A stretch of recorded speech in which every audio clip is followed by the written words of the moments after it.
Hello dear friends, ಎಲ್ರಿಗೂ ನಮಸ್ಕಾರ. NTA UGC net ಮತ್ತು KSETನಲ್ಲಿ ಕೇಳುವಂಥ ಪೇಪರ್ 2 ಕಾಮರ್ಸ್ ಸಬ್ಜೆಕ್ಟ್ಗೆ ಸಂಬಂಧಪಟ್ಟ ಹಾಗೆ ನಾನು ಇವತ್ತು ಬಿಸ್ನೆಸ್ ಎನ್ವೈರ್ಮೆಂಟ್ ಸಬ್ಜೆಕ್ಟಿನ ಟಾಪಿಕ್ಗಳನ್ನು ಕವರ್ ಮಾಡ್ತಾ ಇದ್ದೇನೆ.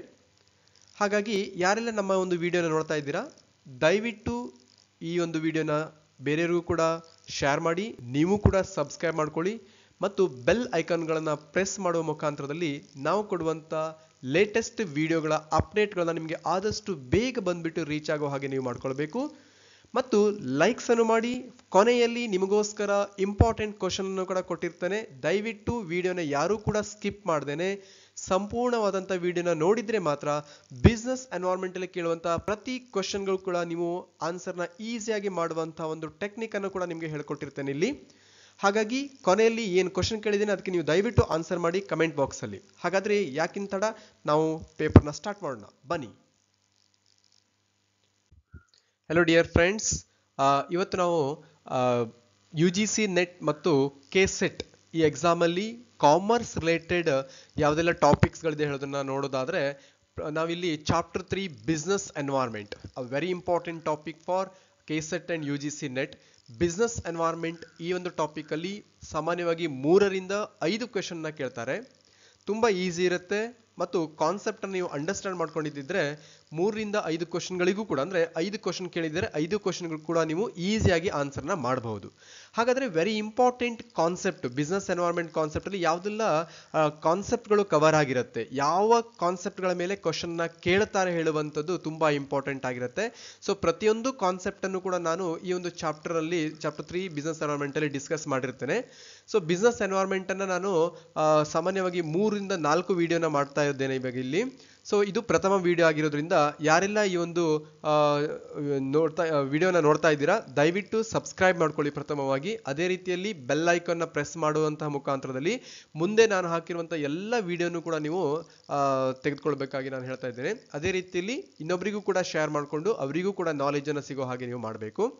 ಹಾಗಾದರೆ ಬನ್ನಿ ನೋಡೋಣ, ಬಿಸ್ನೆಸ್ ಎನ್ವೈರ್ಮೆಂಟಲ್ಲಿ ಯಾವುದೆಲ್ಲ ಟಾಪಿಕ್ಸ್ಗಳಿವೆ, ಅದಕ್ಕೆ ಯಾವ ರೀತಿ ಆನ್ಸರ್ ಮಾಡಬೇಕು ಹೇಳುವಂಥದ್ದು ನಾವಿಲ್ಲಿ ಈಸಿ ಆದಂಥ ವೇದಲ್ಲಿ ನೋಡ್ತಾ ಹೋಗೋಣ.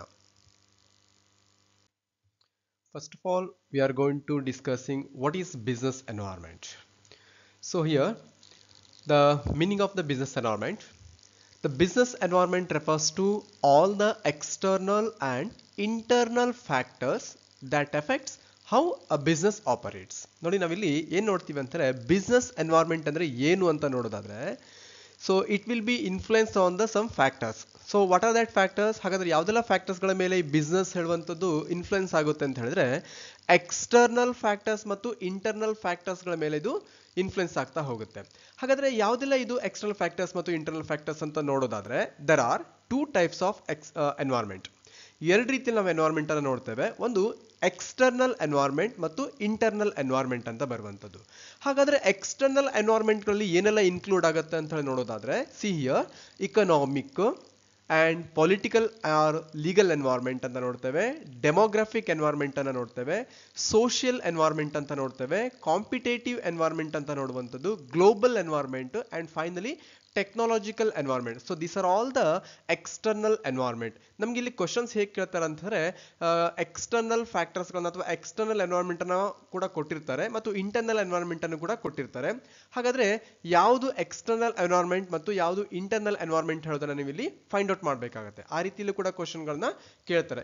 ಅಂತ ಹೇಳಿದ್ರೆ ಫಾರ್ ಎಕ್ಸಾಂಪಲ್ ಇವಾಗ 3 ಎಕ್ಸ್ಟರ್ನಲ್ ಎನ್ವೈರ್ಮೆಂಟ್ ಅನ್ನು ಕೊಟ್ಟು, ಸೊ ಒಂದು ಇಂಟರ್ನಲ್ ಎನ್ವೈರ್ಮೆಂಟ್ ಅನ್ನು ಕೊಟ್ಬಿಟ್ಟು which is not the external environment ಅಂತ ಹೇಳಿ ಕೂಡ ಪ್ರೊವೈಡ್ ಮಾಡ್ಬೋದು ಕ್ವಶನ್ಗಳನ್ನ. ಅಥವಾ 3 ಇಂಟರ್ನಲ್ ಎನ್ವೈರ್ಮೆಂಟ್ ಅನ್ನು ಪ್ರೊವೈಡ್ ಮಾಡಿಬಿಟ್ಟು ಒಂದು ಎಕ್ಸ್ಟರ್ನಲ್ ಎನ್ವೈರ್ಮೆಂಟ್ ಅನ್ನು ಕೊಟ್ಬಿಟ್ಟು which is not a external environment ಅಂತ ಹೇಳಿ ಕೂಡ ಕೊಡ್ಬೋದು. ಈ ರೀತಿ ಕ್ವಶನ್ ಕೂಡ ನಿಮಗೆ ಎಕ್ಸಾಮ್ಗಳಲ್ಲಿ ಕೇಳ್ತಾರೆ. ಹಾಗಾದ್ರೆ ಇಂಟರ್ನಲ್ ಎನ್ವೈರ್ಮೆಂಟ್ಗಳಲ್ಲಿ ಯಾವುದು ಇನ್ಕ್ಲೂಡ್ ಆಗುತ್ತೆ ಅಂತ ನೋಡೋದಾದ್ರೆ, ಸೊ ಎಂಟರ್ಪ್ರೆನ್ಯೂರರ್, ಬಿಸ್ನೆಸ್ ಎಂಟರ್ಪ್ರೆನ್ಯೂರ್ ಅಂತ ಬರ್ತೀವಿ ನಾವಿಲ್ಲಿ. ಸೊ ಅದನ್ನು ನೋಡ್ತೇವೆ. ಅಂಡ್ ದ ಮ್ಯಾನೇಜರ್ಸ್ ಅನ್ನ ನೋಡ್ತೇವೆ, ವರ್ಕರ್ಸ್ ಅನ್ನ ನೋಡ್ತೇವೆ, ಕಸ್ಟಮರ್ ಗಳನ್ನ ನೋಡ್ತೇವೆ. ಇಲ್ಲಿ ಆರ್ಗನೈಸೇಷನ್ಸ್ ಅಂತ ನಾವಿಲ್ಲಿ ಫರ್ಮ್ ಅಂತ ಹೇಳ್ಬೋದು, ಇಂಡಸ್ಟ್ರೀಸ್ ಅಂತ ಹೇಳ್ಬೋದು, ಕಂಪನೀಸ್ ಅಂತ ಹೇಳ್ಬೋದು. ಇವೆಲ್ಲವುಗಳು ಏನಾಗತ್ತಂತಾರೆ ಈ ಒಂದು ಎನ್ವೈರ್ಮೆಂಟ್ ಅಲ್ಲಿ ಇನ್ಕ್ಲೂಡ್ ಆಗುತ್ತೆ. ಎನ್ವೈರ್ಮೆಂಟ್ ಅಂತಾರೆ ದ ಸರೌಂಡಿಂಗ್ ಫ್ಯಾಕ್ಟರ್ಸ್. ನಮ್ಮ ಸುತ್ತಮುತ್ತಲು ನಾವು ಒಂದು ಬಿಸ್ನೆಸ್ ಮಾಡ್ತೀವಿ ಅಂತಾರೆ, ಬಿಸ್ನೆಸ್ ಮಾಡುವಾಗ ಸುತ್ತಮುತ್ತಲಿರುವಂತ ಒಂದು ಏನು ವಾತಾವರಣ ಅಂತ ಹೇಳ್ಬೋದು, ಅಥವಾ ಇಂಟರ್ನಲ್ಲಿ ಕೂಡ ಬರುತ್ತದೆ, ಎಕ್ಸ್ಟರ್ನಲ್ ಕೂಡ ಬರುವಂತದ್ದು. ಸೊ ನಾವು ಇಂಟರ್ನಲ್ಲಿ ನೋಡ್ಬೇಕಂತಾರೆ ಬಿಸ್ನೆಸ್ ನ ಒಳಗಡೆ ಯಾರೆಲ್ಲ ಬರ್ತಾರೆ, so directly they are going to influence ಅಂತ ಹೇಳ್ತೇವೆ. ಸಾಮಾನ್ಯವಾಗಿ ನೋಡೋದಾದ್ರೆ ಎಂಟರ್ಪ್ರೆನ್ಯೂರರ್ಸ್, ಯಾರು ಬಿಸ್ನೆಸ್ ಮ್ಯಾನ್ ಇರ್ತಾರೆ ಅವರನ್ನ ನೋಡ್ತೇವೆ. ಆಮೇಲೆ ಕಂಪನಿ ಇರುವಂತ ಮ್ಯಾನೇಜರ್ಸ್ ಅನ್ನ ನೋಡ್ತೇವೆ, ವರ್ಕರ್ಸ್ ಗಳನ್ನ ನೋಡ್ತೇವೆ. ಹಾಗೆ ಕಂಪನಿಗೆ ಕ್ಲೋಸ್ಲಿ ರಿಲೇಟೆಡ್ ಕಸ್ಟಮರ್ ಗಳು ಕೂಡ ಬರ್ತಾರಲ್ವಾ. ಕಸ್ಟಮರ್ ಏನ್ ಮಾಡ್ತಾರೆ, ಈ ಒಂದು ಗೂಡ್ಸ್ ಗಳನ್ನ ಪರ್ಚೇಸ್ ಮಾಡ್ತಾರೆ, ಅಂದ್ರೆ they are going to directly influences. So ಅವರಿಗೋಸ್ಕರ ನಾವಿಲ್ಲಿ ಪ್ರೊಡಕ್ಷನ್ಸ್ ಅನ್ನ ಮಾಡ್ತಾ ಇರೋದ್ರಿಂದ, so they are all the internal environment ಅಲ್ಲಿ ಬರುವಂತ ಫ್ಯಾಕ್ಟರ್ಸ್ಗಳು. ಅದೇ ರೀತಿ ಎಕ್ಸ್ಟರ್ನಲ್ ಎನ್ವೈರ್ಮೆಂಟ್ ಅಂದ್ರೆ ನಿಮಗೆ ಗೊತ್ತಿದೆ, ಎಕನಾಮಿಕಲ್ ಫ್ಯಾಕ್ಟರ್ಸ್ ಅಂತ ಬರುತ್ತೆ ಅಲ್ವಾ, ಆರ್ಥಿಕತೆಗೆ ಸಂಬಂಧಪಟ್ಟಿರುವಂತದ್ದು. ಪೊಲಿಟಿಕಲ್ ಅಂಡ್ ಲೀಗಲ್ಸ್, ನಾವು ಪೊಲಿಟಿಕಲ್ ಪಾರ್ಟೀಸ್ ಗಳನ್ನ ನೋಡ್ತೇವೆ, ಅವರ ರೂಲ್ಸ್ ರೆಗ್ಯುಲೇಷನ್ ಗಳನ್ನ ನೋಡ್ತೇವೆ. ಡೆಮೋಗ್ರಫಿಕ್ ಅಂತ ಬರುತ್ತೆ, ಜನಸಂಖ್ಯೆ ಅಂತ ನೋಡ್ಬೋದು. ಸೋಷಿಯಲ್, ನಾವು ಸಮಾಜಗಳನ್ನ ನೋಡ್ತೇವೆ. ಕಾಂಪಿಟೇಟರ್ಸ್ ಗಳು ಬರ್ತಾರೆ, ಇಂಟರ್ನಲ್ ಅಂದ್ರೆ ಸಾರಿ ನಮ್ಗೇನ್ ಮಾಡುತ್ತೆ, ಬೇರೆ ಬೇರೆ ಒಂದು ಕಂಪನಿಗಳು ಕಾಂಪಿಟೇಷನ್ ಗಳನ್ನ ಮಾಡ್ತಾ ಹೋಗುತ್ತೆ ನಮ್ಮ ಕಂಪನಿಯ ಪ್ರಾಡಕ್ಟ್ ಗಳ ಮೇಲೆ. ಆಮೇಲೆ ಗ್ಲೋಬಲ್, ನಾವು ಗ್ಲೋಬಲೈಸೇಷನ್ಸ್ ಅನ್ನ ನೋಡ್ತೀವಲ್ಲ, ವರ್ಲ್ಡ್ ಅಲ್ಲಿ ಬೇರೆ ಬೇರೆ ರೀತಿಯಂತ ಕಂಪನಿಗಳು ಗೂಡ್ಸ್ ಗಳನ್ನ ಪ್ರೊಡಕ್ಷನ್ ಮಾಡ್ತಾ ಇರುತ್ತೆ. ಅವರು ನಮ್ಮ ಕಂಪನಿಗಳ ಜೊತೆ ಏನ್ ಮಾಡ್ತಾರೆ, ಕಾಂಪಿಟೇಷನ್ ಗಳನ್ನ ಕ್ರಿಯೇಟ್ ಮಾಡಬಹುದು. That is a global environment ಅನ್ನು ನೋಡ್ತೇವೆ. ಟೆಕ್ನಾಲಜಿಕಲ್, ಸೊ ಲೇಟೆಸ್ಟ್ ಟೆಕ್ನಾಲಜಿಗಳು ಬರ್ತಾ ಹೋಗುತ್ತೆ. ನಾವು ನೋಡ್ತೀವಿ 2G 3G 5G ಈ ರೀತಿ ನೋಡ್ತಾ ಹೋಗ್ತೀವಲ್ಲ. ಸೊ ಆ ರೀತಿಯಲ್ಲಿ ಟೆಕ್ನಾಲಜಿಗಳು ಏನಾಗುತ್ತೆ ಅಂತಾರೆ ಡೆವಲಪ್ಮೆಂಟ್ ಆಗ್ತಾ ಹೋಗೋದ್ರಿಂದ ಇವೆಲ್ಲವುಗಳು ಕೂಡ ಎಕ್ಸ್ಟರ್ನಲ್ ಎನ್ವೈರ್ಮೆಂಟ್ ಅಂತ ಆಗತ್ತೆ. ಸೊ ಕೇವಲ ಇಂಟರ್ನಲ್ ಎನ್ವೈರ್ಮೆಂಟ್ ಗಳು ನಾವು ಸಾಮಾನ್ಯ ನೋಡೋದಾದ್ರೆ entrepreneurs, managers, workers and customer ಗಳು ಬರ್ತಾರೆ. ಎಕ್ಸ್ಟರ್ನಲ್ ಗಳಲ್ಲಿ economic, political, demographic, social, competitors and global and technology, ಈ ಒಂದಿಷ್ಟು ಫ್ಯಾಕ್ಟರ್ಗಳು ಬರ್ತಾ ಹೋಗುತ್ತೆ. ಹಾಗಾಗಿ ವೆರಿ ಇಂಪಾರ್ಟೆಂಟ್ ಕಾನ್ಸೆಪ್ಟ್ ಇದು. ಸೊ ನಾವು ಇಂಟರ್ನಲ್ ಮತ್ತು ಎಕ್ಸ್ಟರ್ನಲ್ ಎನ್ವೈರ್ಮೆಂಟ್ಗಳು ಯಾವ್ಯಾವುದು ಹೇಳೋದನ್ನ ಕರೆಕ್ಟ್ ಆಗಿ ತಿಳ್ಕೊಂಡ್ರೆ ಮಾತ್ರ ಇದಕ್ಕೆ ಆನ್ಸರ್ ಮಾಡೋದಕ್ಕೆ ಆಗುವಂಥದ್ದು. So the next one is introductions of the business environment. See the meaning of business environment. ಹಾಗಾದ್ರೆ business environment ಏನ್ ಹೇಳುತ್ತೆ ಅಂತ ನೋಡೋದಾದ್ರೆ, business environment can be defined as those forces, individuals and institutions who have the ability to influence the working of an organization. So ಯಾವುದೆಲ್ಲ ಆರ್ಗನೈಸೇಷನ್ಗಳಲ್ಲಿ ನಾವು work ಮಾಡುವಾಗ ನಮಗೆ influence ಆಗ್ತಾ ಹೋಗುತ್ತೆ, ಇಂಡಿವಿಜುವಲ್ ಪ್ರತಿಯೊಂದನ್ನು ಕೂಡ ನಾವಿಲ್ಲಿ ನೋಡ್ತಾ ಹೋಗ್ತೇವೆ. ಅಂಡ್ ಇನ್ಸ್ಟಿಟ್ಯೂಷನ್ಸ್ ಅನ್ನು ಕೂಡ ನೋಡ್ತೇವೆ. ಆರ್ಗನೈಸೇಷನ್ ಅಂತಂದ್ರೆ ಒಂದು ಸಂಘ ಸಂಸ್ಥೆಗಳನ್ನ ಕೂಡ ನೋಡ್ತೇವೆ. ಅದರ ರೂಲ್ಸ್ ರೆಗ್ಯುಲೇಷನ್ಸ್ ಗಳಾಗಿರ್ಬೋದು, ಪ್ರತಿಯೊಂದನ್ನು ಕೂಡ. ಅದಕ್ಕೆ ನಾವಿಲ್ಲಿ ಇಂಡಿವಿಜುವಲ್ಸ್ ಅಂಡ್ ಇನ್ಸ್ಟಿಟ್ಯೂಷನ್ಸ್ ಅಂತ ಹೇಳ್ತೀವಿ. ಅಲ್ಲಿ rules, regulations, uniformities and working conditions ಆಗಿರ್ಬೋದು, ಅಂಡ್ ಪಾಲಿಸೀಸ್ ಗಳಾಗಿರ್ಬೋದು, and qualifications of the workers ಆಗಿರ್ಬೋದು, ವರ್ಕ್ ಆಗಿರ್ಬೋದು, ಅಂಡ್ ವರ್ಕಿಂಗ್ ಕಂಡೀಷನ್ಸ್ ಗಳಾಗಿರ್ಬೋದು, ಕ್ಲೈಮೆಟಿಕಲ್ ಕಂಡೀಷನ್ಸ್ ಆಗಿರ್ಬೋದು, ಸ್ಯಾಲರಿ ಸ್ಟ್ರಕ್ಚರ್ಸ್ ಆಗಿರ್ಬೋದು, ಅಂಡ್ ಮ್ಯಾನೇಜರ್ಸ್ ಆಗಿರ್ಬೋದು. All that factors, every factor will be influences on the working of an organisation. ಆರ್ಗನೈಸೇಷನ್ಗಳ ಮೇಲಲ್ಲಿ ಅದು ಇನ್ಫ್ಲುಯೆನ್ಸ್ ಮಾಡ್ತಾ ಹೋಗುತ್ತೆ. ಅದನ್ನ ನಾವಿಲ್ಲಿ ಬಿಸ್ನೆಸ್ ಎನ್ವೈರ್ಮೆಂಟ್ ಅಂತ ಹೇಳ್ತೀವಿ. ಎನ್ವೈರ್ಮೆಂಟ್ ಅಂದ್ರೆ ನಮ್ಮ ಸರೌಂಡಿಂಗ್ ಗಳಲ್ಲಿ ಏನಿದೆ. ಸೊ ನಾವೀಗ ನಿಂತ್ಕೊಂಡು ನೋಡಿದಾಗ, ಒಂದು ಆರ್ಗನೈಸೇಷನ್ ಒಳಗಡೆ ಹೋಗ್ಬಿಟ್ಟು ನಿಂತು ನೋಡಿದಾಗ ಆ ಸರೌಂಡಿಂಗ್ ಅಲ್ಲಿ ನಮ್ಗೆ ಏನೆಲ್ಲ ಕಾಣಿಸ್ತಿದೆ ಇವೆಲ್ಲವುಗಳು ಕೂಡ ಆರ್ಗನೈಸೇಷನ್ ಮೇಲೆ ಇನ್ಫ್ಲುಯೆನ್ಸ್ ಆಗ್ತಾ ಹೋಗುತ್ತೆ. ಹಾಗೆ in simple words, the business environment is the surroundings in which business exists. So ನಾವು ನೋಡ್ತೀವಲ್ಲ, ಏನ್ ನಾವು ಬಿಸ್ನೆಸ್ ಅನ್ನ ನೋಡಿದಾಗ, ಹೊರಗಡೆಯಿಂದ ನಿಂತ್ಕೊಂಡು ನೋಡಿದಾಗ ನಮ್ಗೆ ಏನೆಲ್ಲ ಕಾಣುತ್ತೆ ಕಣ್ಣಿಗೆ ನೋಡಿದಾಗ, ಎಲ್ಲವೂ ಕೂಡ ಪ್ರತಿಯೊಂದು ಕೂಡ ನಮ್ಗೆ ಅಲ್ಲಿರುವಂತ ಟೂಲ್ಸ್ ಅಂಡ್ ಟೆಕ್ನಾಲಜೀಸ್ ಪ್ರತಿಯೊಂದು, ಅಂಡ್ ಬಿಸ್ನೆಸ್ ಮ್ಯಾನ್ಸ್ ಆಗಿರ್ಬೋದು, ವರ್ಕರ್ಸ್ ಆಗಿರ್ಬೋದು, ಅವರ ಒಂದು ಏನು ಟೆಕ್ನಾಲಜಿಗಳಾಗಿರ್ಬೋದು, ಪ್ರತಿಯೊಂದು ಕೂಡ ನಮ್ಗೆ ಏನಾಗುತ್ತೆ ಅಲ್ಲಿಗೆ ಇನ್ಫ್ಲುಯೆನ್ಸ್ ಆಗ್ತಾ ಹೋಗುತ್ತಲ್ಲ ಸರೌಂಡಿಂಗ್ ನೋಡಿದಾಗ, ಅವೆಲ್ಲವೂ ಕೂಡ ನಾವು ಬಿಸ್ನೆಸ್ ಎನ್ವೈರ್ಮೆಂಟ್ ಅಂತ ಹೇಳ್ತೇವೆ. All those these environment forces exist outside the enterprises but they influence the business enterprises. ಪ್ರತಿಯೊಂದು ಕೂಡ ಏನಾಗುತ್ತೆ ಔಟ್ಸೈಡ್ ಎನ್ವೈರ್ಮೆಂಟ್ ಗಳ ಮೇಲೆ ಕೂಡ ಏನು ಫೋರ್ಸಸ್ ಆಗುತ್ತೆ. ಅದೇ ರೀತಿಯಲ್ಲಿ ಅದು ಇಂಟರ್ನಲ್ಲಿ ಕೂಡ ಇನ್ಫ್ಲುಯೆನ್ಸ್ ಆಗ್ತಾ ಹೋಗುತ್ತೆ. ಪ್ರತಿಯೊಂದು ಇಂಟರ್ನಲ್ ಅಂಡ್ ಎಕ್ಸ್ಟರ್ನಲ್ ಪ್ರತಿಯೊಂದು ಫ್ಯಾಕ್ಟರ್ಸ್ ಗಳು ಬಿಸ್ನೆಸ್ ಗಳ ಮೇಲೆ ಏನಾಗುತ್ತೆ ಇನ್ಫ್ಲುಯೆನ್ಸ್ ಆಗ್ತಾ ಹೋಗುತ್ತೆ. therefore it becomes essential for businessman to do environment scanning. So ನಾವಿಲ್ಲಿ ಬಿಸ್ನೆಸ್ ಮ್ಯಾನ್ ನೋಡಿದಾಗ ಅವನು ಏನ್ ಮಾಡ್ತಾನೆ, ಪ್ರತಿಯೊಂದನ್ನು ಕೂಡ ಸ್ಕ್ಯಾನ್ ಮಾಡ್ತಾ ಹೋಗ್ತಾನೆ. ಯಾವ್ಯಾವ್ದಿದೆ, ಏನಿದೆ ಬಿಸ್ನೆಸ್ ಅಲ್ಲಿ, ಏನಿದೆ ಏನಿಲ್ಲ, ಯಾವ್ದ್ರಿಂದ ಇನ್ಫ್ಲುಯೆನ್ಸ್ ಆಗ್ತದೆ, ಬಿಸ್ನೆಸ್ ಹೇಗೆ ಡೆವಲಪ್ಮೆಂಟ್ ಆಗ್ತದೆ, ಬಿಸ್ನೆಸ್ ಯಾವ ರೀತಿ ಮಾಡಬೇಕು, ಯಾವ ರೀತಿ ಕಾಂಪಿಟೇಷನ್ಸ್ ಗಳಿವೆ, ಪ್ರತಿಯೊಂದನ್ನು ಕೂಡ ಸ್ಕ್ಯಾನ್ ಮಾಡ್ಲಿಕ್ಕೆ ಇವನಿಗೆ ಹೆಲ್ಪ್ ಆಗ್ತಾ ಹೋಗುವಂತದ್ದು. That is the business environment ಅಂತ ಹೇಳ್ತೇವೆ. So the next environment scanning. ಹಾಗಾದ್ರೆ ಎನ್ವೈರ್ಮೆಂಟ್ ಸ್ಕ್ಯಾನಿಂಗ್ ಅಂದ್ರೆ ಏನು? ಸ್ಕ್ಯಾನಿಂಗ್ ಅಂದ್ರೆ ನಿಮ್ಗೆ ಗೊತ್ತಿದೆ, ಕಂಪ್ಲೀಟ್ಲಿ ಇನ್ಫಾರ್ಮೇಶನ್ ನಾವು ತಗೊಳ್ಬಂತು, ಸ್ಕ್ಯಾನ್ ಮಾಡುವಂತು ಅಂತ ಬಿಟ್ಟು. ಇಲ್ಲಿ ಎನ್ವೈರ್ಮೆಂಟ್ ಸ್ಕ್ಯಾನಿಂಗ್, ಸೊ ನಾವು ಅಲ್ಲಿ ಬಿಸ್ನೆಸ್ ನ ಇನ್ಸೈಡ್ ಮತ್ತು ಔಟ್ಸೈಡ್ ನಿಂತು ನೋಡಿದಾಗ ನಮ್ಗೆ ಏನು ಫೈಂಡ್ ಔಟ್ ಆಗುತ್ತೆ ಎಲ್ಲವನ್ನು ಕೂಡ ನಾವು ಬಿಸ್ನೆಸ್ ಸ್ಕ್ಯಾನಿಂಗ್ ಅಂತ ಹೇಳ್ಬೋದು, ಎನ್ವೈರ್ಮೆಂಟ್ ಸ್ಕ್ಯಾನಿಂಗ್ ಅಂತ ಹೇಳ್ತೇವೆ. It refers to complete awareness of business environment. ನಮ್ಮ ಬಿಸ್ನೆಸ್ಸಿಗೆ ಯಾವ ರೀತಿಯಲ್ಲಿ ನಾವು ಅವೇರ್ನೆಸ್ನ ಕ್ರಿಯೇಟ್ ಮಾಡ್ಕೊಳ್ತೀವಿ ಅದನ್ನ ಸ್ಕ್ಯಾನ್ ಮಾಡೋದನ್ನ ನಾವಿಲ್ಲಿ ಎನ್ವೈರ್ಮೆಂಟ್ ಸ್ಕ್ಯಾನಿಂಗ್ ಅಂತ ಹೇಳ್ತೀವಿ. ಈಚ್ ಅಂಡ್ ಎವ್ರಿಥಿಂಗ್ಸ್ ನಾವಿಲ್ಲಿ ಪಿಕ್ಚರ್ಲಿ ಶೋ ಮಾಡಿದಾಗೆ ಪ್ರತಿಯೊಂದನ್ನು ಕೂಡ ನೋಡ್ತೀವಲ್ಲ, tools and techniques and technologies and conditions of the business and rules and ರೆಗ್ಯುಲೇಷನ್ಸ್ಗಳಾಗಿರ್ಬಹುದು, ಮ್ಯಾನೇಜರ್ಸ್ಗಳಾಗಿರ್ಬಹುದು ಅಂಡ್ ಅವರ ಒಂದು ರೂಲ್ಸ್ ರೆಗ್ಯುಲೇಷನ್ಸ್ಗಳಾಗಿರ್ಬೋದು, ಯಾವ ರೀತಿ ಇದ್ದಾನೆ ಮ್ಯಾನೇಜರ್ಸ್, ಆಟೋಕ್ರೆಟಿಕ್ ಇದ್ದಾನೋ, ಡೆಮೋಕ್ರೆಟಿಕ್ ಇದ್ದಾನೋ, ಲೇಸಿಸ್ ಫೇರ್ ಇದ್ದಾನೋ, everything, and how they are going to producing the product, what are the different technology they are going to utilization for producing the product, ಯಾವ ರೀತಿಯಲ್ಲಿ ಅವರು ಟೆಕ್ನಾಲಜಿಗಳನ್ನ ಯೂಸ್ ಮಾಡಿಬಿಟ್ಟು ಪ್ರೊಡಕ್ಷನ್ಸ್ ಮಾಡ್ತಾ ಇದ್ದಾರೆ, outside the ಕಂಪನೀಸ್ಗಳಿಗೆ ಯಾವ ರೀತಿ ಕಾಂಪಿಟೇಷನ್ ನ ಕ್ರಿಯೇಟ್ ಮಾಡ್ತಾ ಇದ್ದಾರೆ, ಕಸ್ಟಮರ್ಗಳನ್ನ ಯಾವ ರೀತಿ ಅಟ್ರಾಕ್ಷನ್ ಮಾಡ್ತಾ ಇದ್ದಾರೆ, ಗವರ್ಮೆಂಟ್ ಪಾಲಿಸಿಗಳನ್ನ ಯಾವ ರೀತಿ ಫಾಲೋ ಮಾಡ್ತಾ ಇದ್ದಾರೆ, ಟ್ಯಾಕ್ಸಿಂಗ್ ಕಂಡೀಷನ್ಗಳನ್ನ ಯಾವ ರೀತಿ ಫಾಲೋ ಮಾಡ್ತಾ ಇದ್ದಾರೆ, ಅಂಡ್ ಎವ್ರಿ ಅಕೌಂಟ್ಸ್ಗಳನ್ನ ಯಾವ ರೀತಿ ಮೇಂಟೈನ್ಸ್ ಮಾಡ್ತಾ ಇದ್ದಾರೆ, ಪ್ರತಿ ಒಂದನ್ನು ಕೂಡ ನಾವಿಲ್ಲಿ ಸ್ಕ್ಯಾನ್ ಮಾಡೋದು ನಾವಿಲ್ಲಿ ಎನ್ವೈರ್ಮೆಂಟ್ ಸ್ಕ್ಯಾನಿಂಗ್ ಅಂತ ಹೇಳ್ತೀವಿ. With scanning of environment, enterprises can anticipate the effect of environment forces and factors on their enterprises. So ಇದರಿಂದ ಏನಾಗುತ್ತೆ ಅಂತಂದ್ರೆ ಬಿಸ್ನೆಸ್ ಮೇಲೆ ಯಾವುದೆಲ್ಲ ಪರಿಣಾಮ ಬೀರುತ್ತೆ ಹೇಳೋದು ನಾವಿಲ್ಲಿ ನೋಡ್ತಾ ಹೋಗ್ಬೋದು. And finally the business environment provides constraints or the threats and opportunities for the businessman. So business ಮ್ಯಾನಿಗೆ ಯಾವುದು ಥ್ರೆಟ್ಸ್ ಇದೆ, ನಾವೊಂದು ಬಿಸ್ನೆಸ್ ಅನ್ನ ಕಂಟಿನ್ಯೂಷನ್ ಮಾಡ್ತಾ ಇರುವಾಗ ಏನ್ ಥ್ರೆಟ್ಸ್ ಬರ್ತಾ ಇದೆ, ಏನ್ ಪ್ರಾಬ್ಲಮ್ಸ್ಗಳು ಬರ್ತಾ ಇದೆ. Threat means the problems. What are the problems will be arises to the continues of our business.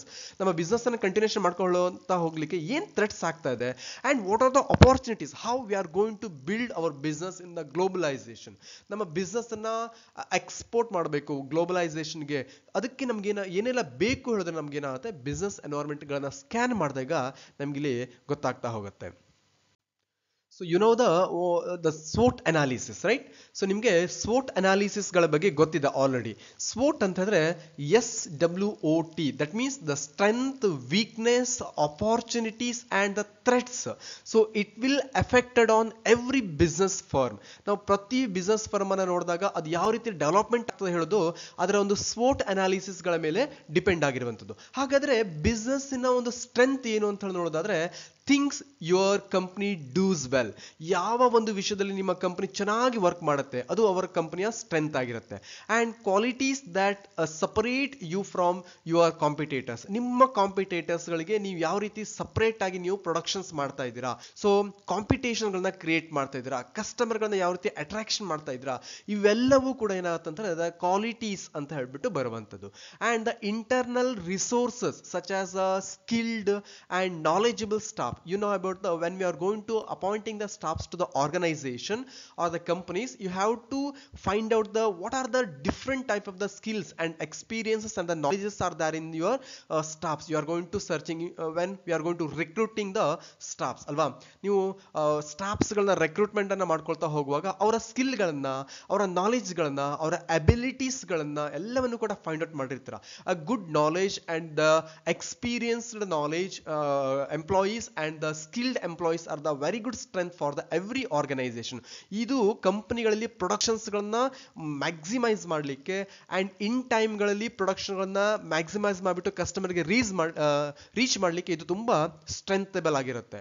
ಅದೇ ರೀತಿಯಲ್ಲಿ tangible assets such as intellectual properties and capital properties, technologies, these are all the very good strength for the every organization. ನಾವು ನೋಡಿದ ಹಾಗೆ capital structure ನೋಡ್ತೀವಲ್ವಾ, ನಮ್ಮ ಹತ್ರ ಎಷ್ಟು capital ಇದೆ, asset ಎಷ್ಟಿದೆ, ಎಷ್ಟು ನಾವು ಕಡಿಮೆ ಲಯಬಿಲಿಟಿಗಳನ್ನ ಯೂಸ್ ಮಾಡ್ತಾ ಇದ್ದೇವೆ, ಪ್ರಾಪರ್ಟೀಸ್ ಯಾವ ರೀತಿ ಇದೆ, ಟೆಕ್ನಾಲಜೀಸ್ಗಳು, ಲೇಟೆಸ್ಟ್ ಟೆಕ್ನಾಲಜಿಯನ್ನು ನಾವು ಹೇಗೆ ಯೂಸ್ ಮಾಡ್ತಾ ಇದ್ದೇವೆ, ಏನು ಟೆಕ್ನಾಲಜಿಗಳನ್ನ ಯುಟಿಲೈಸೇಷನ್ ಮಾಡ್ಕೊಳ್ತಾ ಇದ್ದೇವೆ, ಮಾಡರ್ನ್ ಮಾಡ್ತಾ ಇದೀವೋ ಅಥವಾ ಟ್ರೆಡಿಷನಲ್ ಮಾಡ್ತಾ ಇದೀವೋ ನಾವಿಲ್ಲಿ ನೋಡುವಂಥದ್ದು. ಸೊ ಮಾಡರ್ನ್ಗಳಲ್ಲಿ ಅಡ್ವಾನ್ಸ್ಡ್ ಟೆಕ್ನಾಲಜಿಗಳನ್ನ ಯೂಸ್ ಮಾಡಿಬಿಟ್ಟು ಮ್ಯಾಕ್ಸಿಮಮ್ ಕ್ವಿಕ್ ಆಗಿ ಪ್ರೊಡಕ್ಷನ್ಸ್ ಅನ್ನ ಮಾಡಿಬಿಟ್ಟು ಕಸ್ಟಮರ್ಗಳಿಗೆ ರೀಚ್ ಮಾಡುವಂಥದ್ದು. ಕಸ್ಟಮರ್ನ ಡಿಮಾಂಡ್ ಏನಿದೆ ಅದನ್ನ ಫುಲ್ಫಿಲ್ಮೆಂಟ್ ಅನ್ನ ಈಸಿ ವೇದಲ್ಲಿ ಬೇಗ ರೀಚ್ ಮಾಡೋದನ್ನ ನಾವಿಲ್ಲಿ ಕಂಪನಿಯ ಸ್ಟ್ರೆಂತ್ ಅಂತ ಹೇಳ್ತೇವೆ.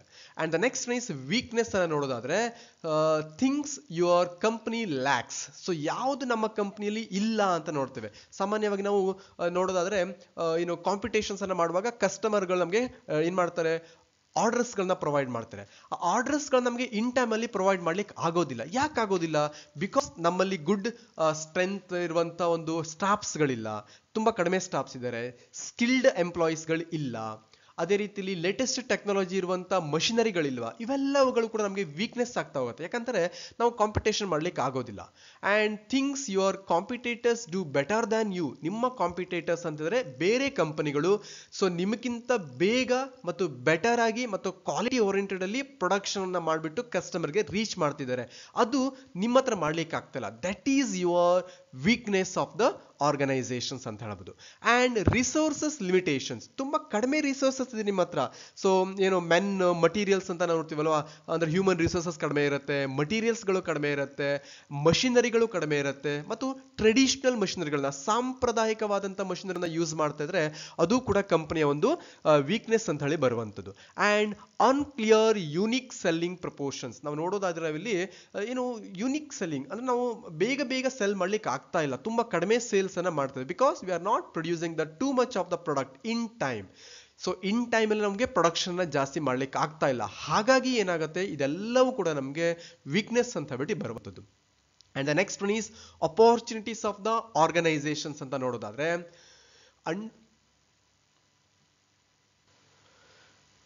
Under served markets for specific products. So ನಮ್ಗೆ ಅಪಾರ್ಚುನಿಟೀಸ್ ಅಂತಂದರೆ ನಾವು ಒಳ್ಳೊಳ್ಳೆ ಪ್ರಾಡಕ್ಟ್ಗಳನ್ನ, ಸ್ಪೆಸಿಫೈಡ್ ಪ್ರಾಡಕ್ಟ್ಗಳನ್ನ ಮಾರ್ಕೆಟ್ಗಳಿಗೆ ರೀಚ್ ಮಾಡ್ತೀವಿ. Every time new type of ಪ್ರಾಡಕ್ಟ್ಗಳನ್ನ, ಈವನ್ ಓಲ್ಡ್ ಪ್ರಾಡಕ್ಟ್ ಇದ್ರೂ ಕೂಡ ಅದು ಮಾಡರ್ನೈಸ್ ಮಾಡಿಬಿಟ್ಟು ನಾವೇನಾದರೂ ಮಾರ್ಕೆಟ್ಗೆ ಪ್ರೊವೈಡ್ ಮಾಡಿದೀವಿ ಅಂತಾರೆ, ದಟ್ ಈಸ್ ಅವರ್ ಅಪಾರ್ಚುನಿಟೀಸ್. ಕಸ್ಟಮರ್ಗೆ ಮೇನ್ ಬೇಕಾಗಿರೋದು ಅಟ್ರಾಕ್ಷನ್ ಅಲ್ವಾ.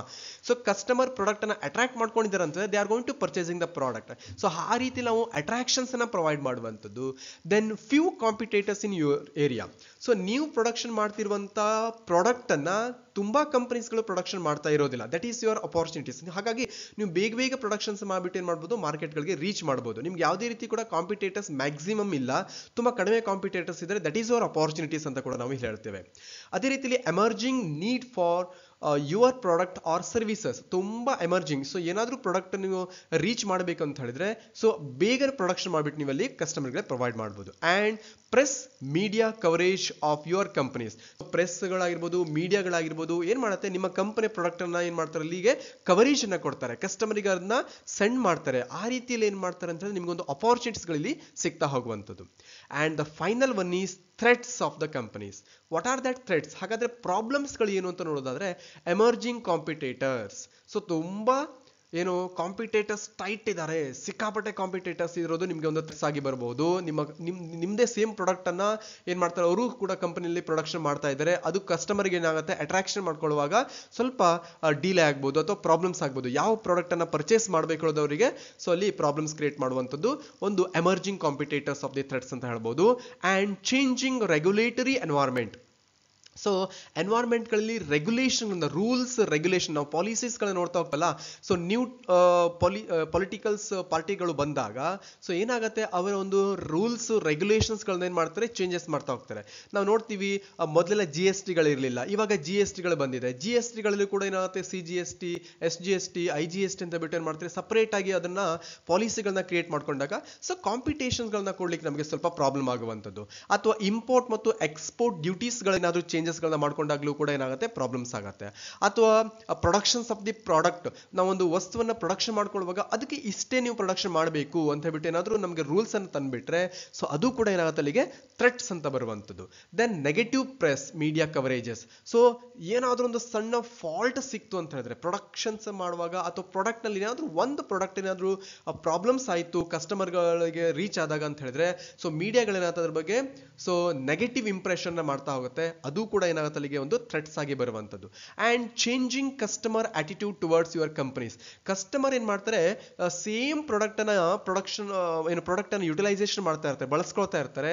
ಸೊ ಅವ್ರಿಗೆ ಏನಾಗುತ್ತೆ, ಬೋರಿಂಗ್ ಬರಬಹುದು. ಸೊ ನ್ಯೂ ಪ್ರಾಡಕ್ಟ್ ಏನಾದರೂ ಬಂದಿದ್ರೆ ಅದ್ರ ಬಗ್ಗೆ ಏನಾಗುತ್ತೆ, ಅವರಿಗೆ ಕಾನ್ಸಂಟ್ರೇಷನ್ ಡೈವರ್ಟ್ ಆಗಿಬಿಟ್ಟು ಆ ಕಂಪನಿಯ ಒಂದು ಪ್ರಾಡಕ್ಟನ್ನು ಪರ್ಚೇಸ್ ಮಾಡ್ಲಿಕ್ಕೆ ಹೋಗುವಂಥ ಚಾನ್ಸಸ್ ಮ್ಯಾಕ್ಸಿಮಮ್ ಇರುತ್ತೆ. ಹಾಗಾಗಿ ಇವೆಲ್ಲವುಗಳು ಕೂಡ strength, weakness, opportunities and threats. It is very very important.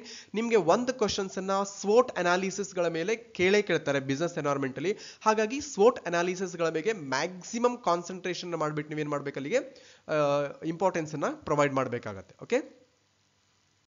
So finally, the first video will be given a full informations about the business environment. So final ಆಗಿ ನೀವು ಒಂದು ಆನ್ಸರ್ ಮಾಡಿ, which is not a competence of specific forces of business environment. So one is a customer, technological conditions, and investors and employees. So please comment in the answer in the comment box. Okay. Thank you one all. ಯಾರೆಲ್ಲ ನಮ್ಮ video ನೋಡ್ತಾ ಇದ್ದೀರಾ ದಯವಿಟ್ಟು subscribe ಮಾಡಿ ಮತ್ತು ಇನ್ನೊರಿಗೂ ಕೂಡ ಇದನ್ನ share ಮಾಡೋ ಮುಖಾಂತರದಲ್ಲಿ ನೆಕ್ಸ್ಟ್ ವಿಡಿಯೋಗೆ ವೇಟ್ ಮಾಡಿ. We will provide the several video on the commerce paper. Thank you one all.